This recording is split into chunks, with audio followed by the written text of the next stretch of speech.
Good afternoon, and welcome to Dovetail Learning's webinar, We Are Resilient. Be the change you want to see in the world. I'm Meri McCoy-Thompson. I'm the Executive Director of Dovetail Learning, and I'm delighted to bring this webinar to you today. It's a material that's very close to my heart. First, a little bit about Dovetail Learning. Our mission is to strengthen resilience in adults and children, and our vision is a world of kind, connected human beings. I'm sure your vision for the world is similar. We create all of our materials as an open educational resource, which means you can download it and use it for free, adapt it for use in your community, as long as you give attribution, collaborate and share back, and share alike anything with the same resource, Creative Commons license. We're proud to do this because we believe this only by intellectual freedom of intellectual property and sharing of intellectual property will we be able to create the world that we want and that we need.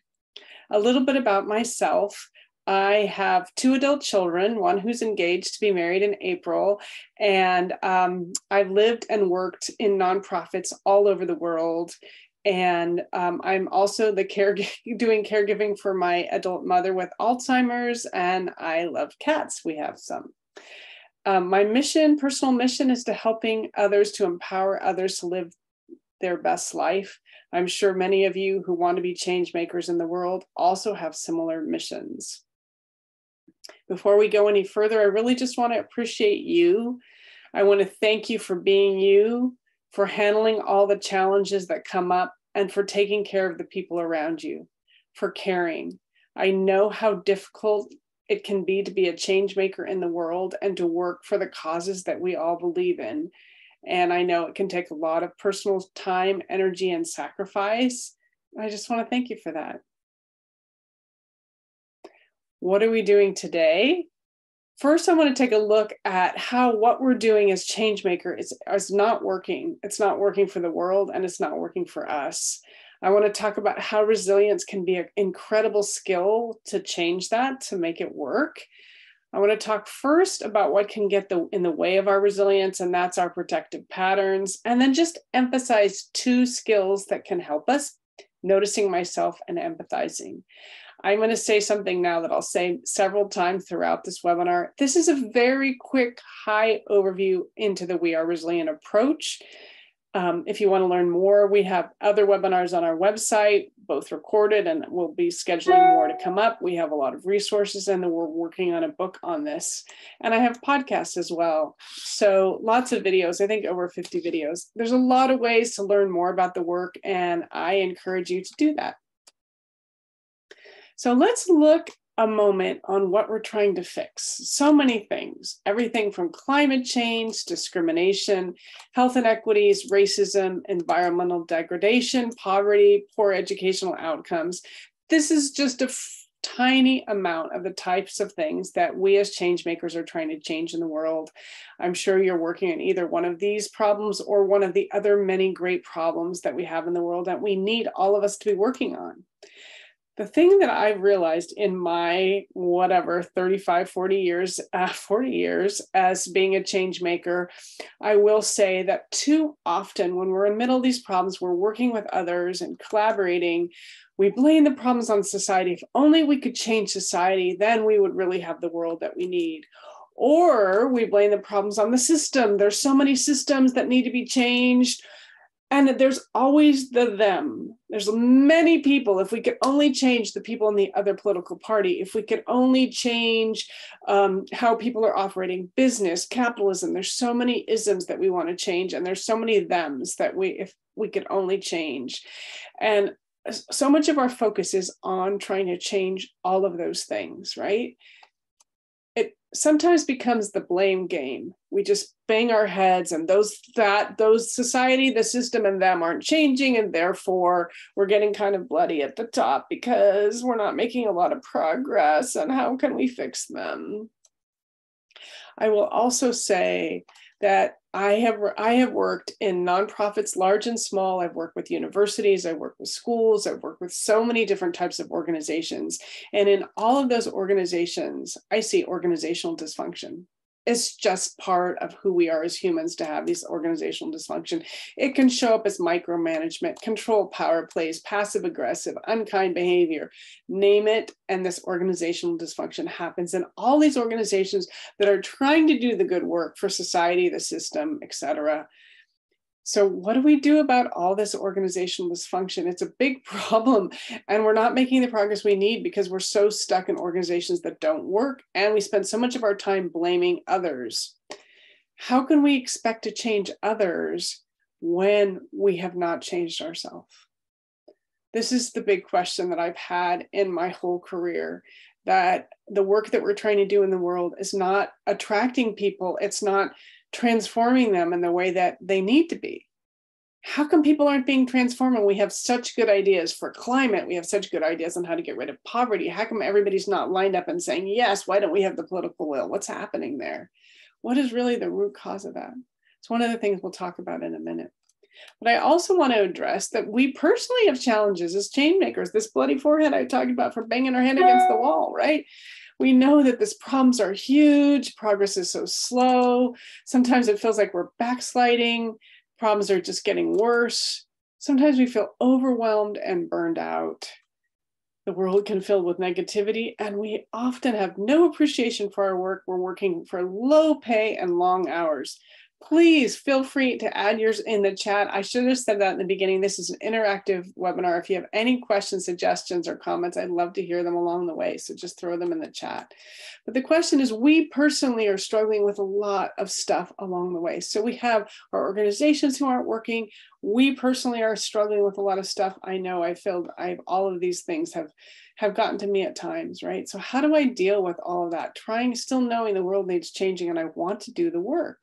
We may even have struggles in our relationships with our colleagues, with our family, with our friends. I also know that ultimately how we are matters. Our inner music impacts everything. That central tenet on how we are being in the world and how important it is one of the things that emerged for me in the last 5 years as a defining factor in what we need to be doing as change makers. This is also integrated into how we teach the real resilient approach. We understand that being a change agent in the world for yourself and others requires that we practice what we preach.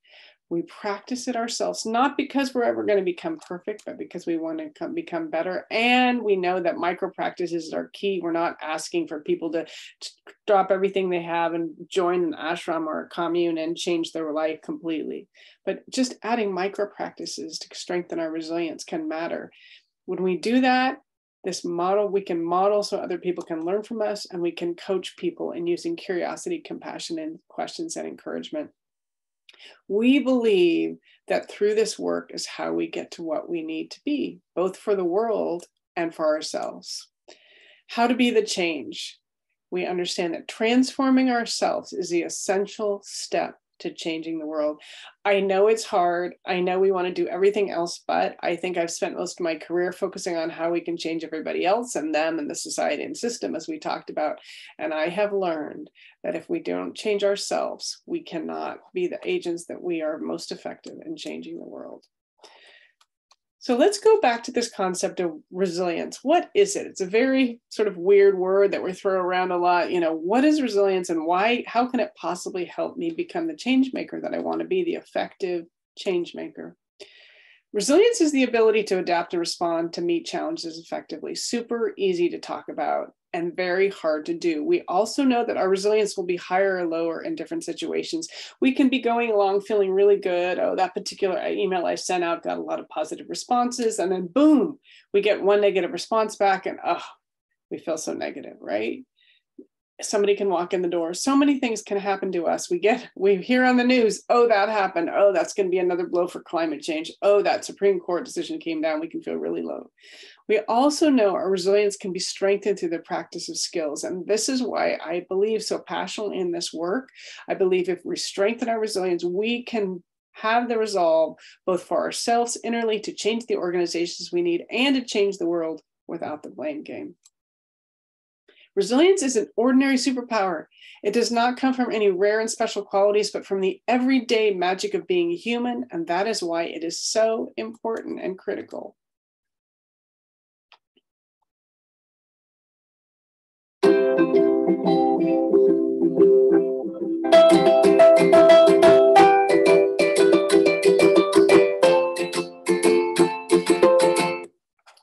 So I just wanted to show you that because that's what we believe. We believe that resilience is a package that we get to open and explore all the beautiful parts. The We Are Resilient approach has all these wonderful parts to it. It has a conceptual framework that help you put some of your ideas into your head. And a lot of things you already know will fit into this conceptual framework. It helps you integrate into your lived experience. And so it should touch your heart. And it's filled with concrete tips that your hands can use. What does this approach look like? It has 5 different types of resilience: reactive, personal, relational, group, and cultural. All these resiliences interact together, but by naming them as separate resilience, we learn specific ways to handle and strengthen each part of that. And by doing that, we have more authentic relationships, more effective collaboration, and we're better to able both for ourselves, our organizations, and the world to solve the problems that we need to. We are resilient. The approach, the patterns are how we view the world. Our cultural patterns give us a lens, how we view the world. Our protective patterns give us a way of how we react to the world. And we're going to talk about this more specifically today. Then our skills, our personal resilience is built through centering skills. Our relational resilience is built through connecting skills. And our group resilience is built through collaborating skills. All of these skills are so needed if we're going to be able to create the world that we need. Plus, we have these mindsets that we talk about, the mindsets of curiosity, choice, and courage. They guide us in using the pattern and skills. This is a very high overview of all the beautiful parts that are in that present that is able to be unwrapped for free by looking at various things on our website and by joining our trainings. Let's give you a little overview, a little taste of the different parts. Today, we're going to talk about what can get in the way of resilience, as well as 2 specific skills that can help you as a change maker transform to be the kind of change maker that can make the difference in the world that we need. We know that it's really important to look at what's getting in the way of, because so often we kind of ignore that and then like, oh, why aren't the things I try to do working? Well, it's because we haven't really looked at the block, the doors first, okay? So often we lose our cool, right? Something comes in the door. Let's say it's the email. The Supreme Court decision came down, but I can't believe it. We have our stress reaction. Oh my goodness, we're feeling okay before, but the stress event, and we move into our protective patterns. Oh, we lose our cool. We feel, we have a peak experience. It takes such a long time to calm down. We feel really depleted. It's such a time and energy suck. It's so much better when we can manage our stress curve, when we use our curiosity, we notice our protective patterns. Oh, we wonder and assess, is that helpful? Maybe it is, maybe it's not. And we have a choice. We can choose resilience skills. The key part of this is understanding our body's stress response is triggered more by perceived stress than by an actual event. By understanding all of this, we're more able to keep our cool and we can manage our stress. Eventually, we can use our resilient mindset of courage to anticipate the stress that comes in, choose the resilient skill, and remain centered. The Supreme Court decision comes in, like, okay, I'm just going to do some breathing mindfully. I'm going to do breathing mindfully, and I'm not going to get so stressed out by that, so I can continue to the work that I need to do. So what skills does it take to get from that high peak to that low green that we all want, right? Let's first look, as I said, at our protective patterns. This is how we react to the world. Our protective patterns are something that all of us have, and when we feel a little bit unsafe, we often resort to our protective patterns. They developed over time, perhaps in our personality in reaction to our environment, our experiences. Often they're framed or formed by our family experiences. As I said, they are helpful for keeping us safe, but they may not help us grow and thrive. We need to assess, is that helpful or not? These are the 6 protective patterns that we've named: distrusting, hypervigilance, hypercaretaking, avoiding, defending, and attacking. Okay. And today I'm going to have you think, what protective patterns do I use? And use the resilient mindset of curiosity. Yes, definitely we'll have a recording of this presentation, and I'm going to send out the deck and the recording to everyone here, and it's also going to be available on our website. Thank you for asking. So what's my style? My personal style is I both use avoiding and attacking on a regular basis, okay? And we'll talk a little bit more about that. Let's go through the protective patterns so we understand them more in depth. Distrusting is the first one. And that's when, like, do I doubt myself or others? Am I, continuing to, did I do this right? Did they do it right? Sometimes it can lead us to micromanaging. I know in my family, my husband tends to be a distruster. So if we're going somewhere, we can't go a half a block and he notices, oh my gosh, have I brought my keys? Have I brought this? Have I brought that? We have to stop the car. He has to look for whatever, then we can keep going. It used to drive me crazy. And then I just understood it's his protective pattern. He's feeling unsafe. We're moving somewhere else, just driving somewhere else. And he needs to do that. How can distrusting help? Well, it can protect us from being harmed, right? Can protect my husband so he doesn't leave the things behind that he needs to. It ensures we're super careful so that we don't make mistakes, including getting in relationships or situations that can be harmful for us, right? Of course, we know it can be harm. It can result in inaction, getting stuck. It takes 5 extra minutes every time we leave the house because he's not sure if he's forgotten something. Or for me, if I'm trying to make a major purchase, I can get so sucked in distrusting. Have I looked at all the variables for buying this car? Am I making a big mistake? Sometimes I'm so distrusting, I get stuck. And it can be difficult to be in healthy relationships with others. What does hypervigilance look like? Am I on constant high alert? What's happening around me? A lot of us went into hypervigilance at the start of COVID, like, oh my gosh, everybody who walked by could be giving me COVID, right? Have I washed my groceries down? It can be feeling exhausting to be in hypervigilance all the time. It can also help. It identifies threats early to provide time for creating appropriate actions and defenses, and that's super helpful. It can also harm us, as I said. It creates a sense of fear where none may be warranted. We were afraid of touching every doorknob, and that's really not how we were going to get COVID. It can also help us limit connection because we're so afraid of the things around us. Prevents appropriate risk-taking for growth. Sometimes we're hypervigilant with our children or with our elders. I know that with my elder care, sometimes we have discussions with my siblings. Is that appropriate risk for my parents or not? Because they have a right to be able to live the life that they need. We can't be protecting them so much that they are in a bubble and they are in that situation. Hyper caretaking. This is our third protective pattern. Do I over prioritize others to my own detriment? Do I feel like a victim? So often, those of us who are trying to be change makers in the world move into hyper caretaking. I'm going to just take care of everybody else. I'm going to write this memo late into the night. I'm going to do this book. I'm going to create the video, whatever I'm going to do because it's so important to my work. Why are we hyper caretakers? Because it helps others in need. It creates a connection and it strengthens community. It gives us feeling of being needed. I love hyper caretaking sometimes. And then it can also harm, right?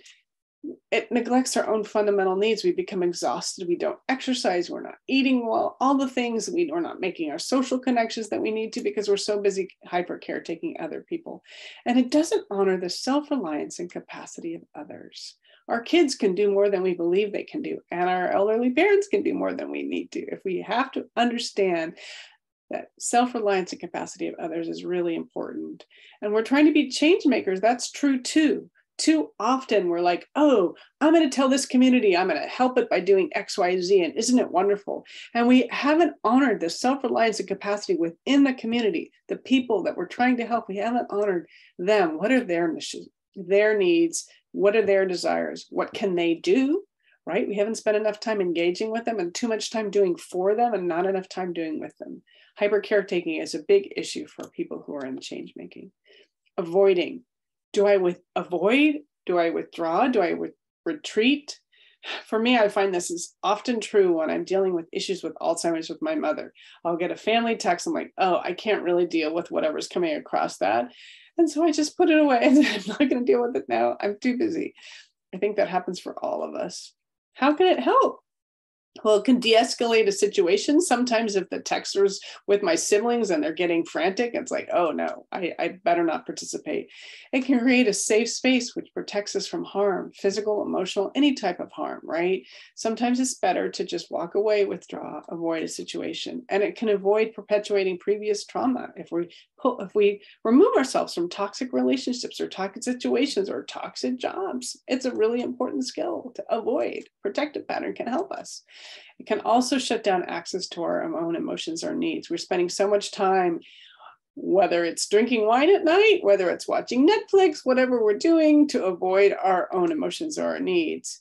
It prevents us from finding lasting solutions. It can create loneliness and really reduce connection.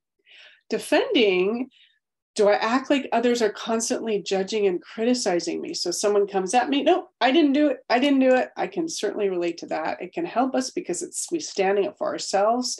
It ensures others hear our point of view, but it can certainly harm us because it interrupts others and shuts down their ability to listen and escalates the other person's reaction of feeling not heard. It creates distance. And a lot of times it's a lost opportunity for learning because it appears like we're always right. Attacking. Am I quick to be on the offensive? I have to say I was raised with two older brothers and I am quick to be on the offensive. Somebody comes at me, I can go right back at them. I'm like, okay, you just tell me something now, I can tell you right back. How can it help? It protects me from others' aggression, stands against harm. It creates a feeling of power. I know why I do it. How can it create harm? It invites counterattacks, it can hurt relationships, and it stops possible engagement. And I experience all of those things if I use attacking or it's not really helping. We all have protective patterns. Which protective patterns do you use most? Please put in the chat your top protective patterns. See if you use various ones of these. Again, if you want more information about protective patterns, we have a lot of ways to do that. We even have a quiz on we have a protective patterns page on our website. And we have a quiz you can take. Avoiding, yes, avoiding is so common. I feel like most of America does avoiding at one point or another. Thanks for sharing. I appreciate that. So we also have skills, distrusting and hyper caretaking. Absolutely. It's just important. The most important thing to know about protective patterns, there's no judgment here. We all have them. But if we notice when we're using them, Jody put in hyper caretaking, then we can make a decision. Is that helpful or not?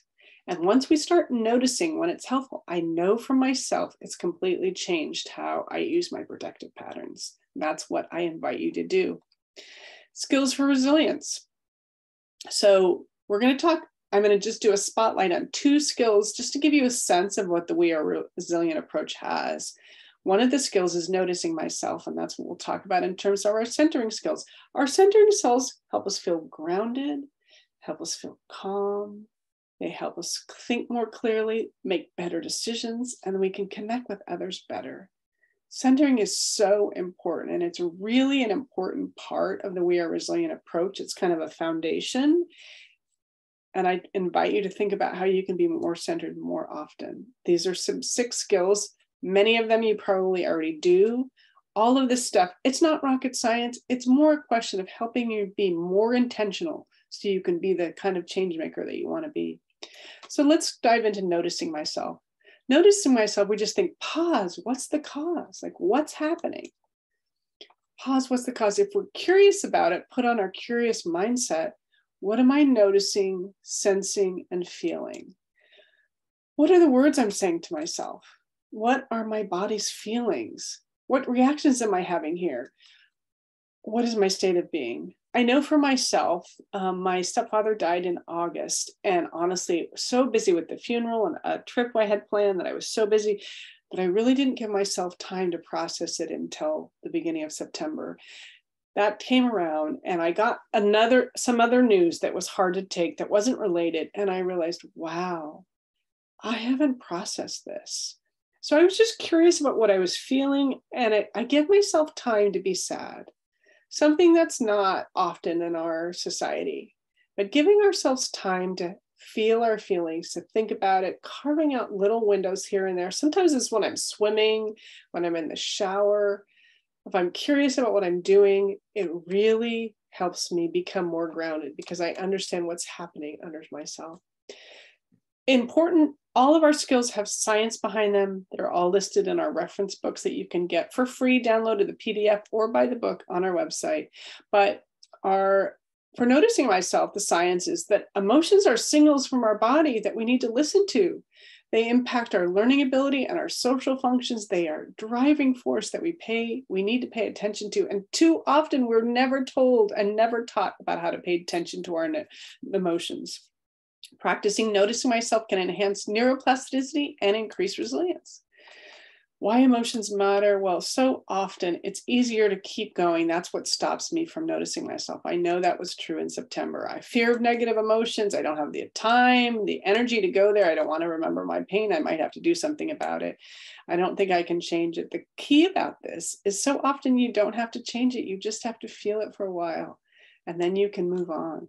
Emotions are the glue that hold us together, and it's a key part of noticing myself, and it's a key part of we are resilient is to understand that foundational. There's all sorts of emotions we have. Our narrow emotions can teach us something about ourselves. Our broad emotions help us be creative and generative and inclusive with other people. Both kinds of emotions are really important. They all can give signals to us. Anger gives us a signal that our value has been violated. If we're angry at that Supreme Court, for example, the decision that came down, we understand our values have been violated. And what are we going to do about that, right? Again, just try noticing myself in the shower or the bathroom, while waiting in line at stoplights, while making coffee or tea. Take 3 minutes a day to notice yourself as a way of grounding yourself and being more centered and being the people we need to be. So I'll do one spotlight on our connecting skills. Our connecting skills give relational resilience. They give us the kind of relationships that we want. The power of connecting, it creates safety, trust, and belonging. And it opens our mind, gives us curiosity. We really reduce our blame and judgment. It actually helps us live longer when we're better connected. So let's talk about empathizing. Hearts are the prize when we empathize, okay? What does it feel like to be in this person's situation? What must this person be feeling, right? How can I connect a feeling that I've had in the past with what they might be feeling? That's when we're really empathizing. Empathizing involves cognitive empathy of our head, so we understand what this person might be feeling. Emotional empathizing, we have a sense of how that person might feel. And then it also leads to compassionate care. How can I help this person? That's so important. We labeled it our fourth connecting skill, choosing kindness. The key here as a change maker is to spend time thinking about who do we have trouble empathizing with. I think so many of us, back to that blame slide that we showed at the beginning, we blame these other people, and so we have trouble empathizing. We cannot create the world we need until we stop blaming and start empathizing more. And understanding our cultural and protective patterns may influence our ability to empathize. I haven't talked about our cultural patterns today, but again, that's available in other trainings. Empathizing, research shows empathy can be healing. When we see someone's situation from their point of view, it can override our bias. So often we have biases that we haven't really explored. The key here is what Maya Angelou said. I have learned that people will forget what you said, people will forget what you did, but people will never forget how you made them feel. So that the people that we're working to try to help, maybe we're not having enough empathy with them, maybe we're not actually walking with them on the journey and we're doing too much for them. Or maybe the people that we feel are opposing are stopping the problem. Maybe they can feel our neglect, our contempt, our distress for them. They're not going to come to our side and do what we need them to do if we make them feel bad for who they are. It's an essential part of change making, is actually creating these bridges and changing the way we do empathy in the world. It involves a lot of micro practices, maybe acknowledging the other person's emotions, even if we don't agree with their opinion. Empathy also involves empathizing for ourselves. There's all different ways to do this empathizing. So that was a very quick high overview on how we can start the transformation that's needed. Yes, I love, Jacqueline, thank you for suggesting what happened to you has changed the way I look at others. Absolutely. There's a lot of information about adverse childhood experiences and how trauma changes people and gives them a perspective. We also have a lot on our cultural perspectives. Our cultural patterns can also change how we look at people. Thank you for sharing. So as I said, we have lots of open educational resources on our website. We have books, The Practical Skills for Resilience. We have video learning. We have digital downloads. All of this can be found at www.dovetaillearning.org, or please contact me. I love it when I hear from the people that I've shared my material with. I'm going to send you an email in the next day or two about this webinar, and just to let me know what you think. Let me know what your ideas are, what your questions, what kind of help you would like to take this further. I hope you guys all have a wonderful day. If you have any questions, please just let me know, and I'm happy to answer them. And other than that, I will see you on the internet. Take care. Have a wonderful day.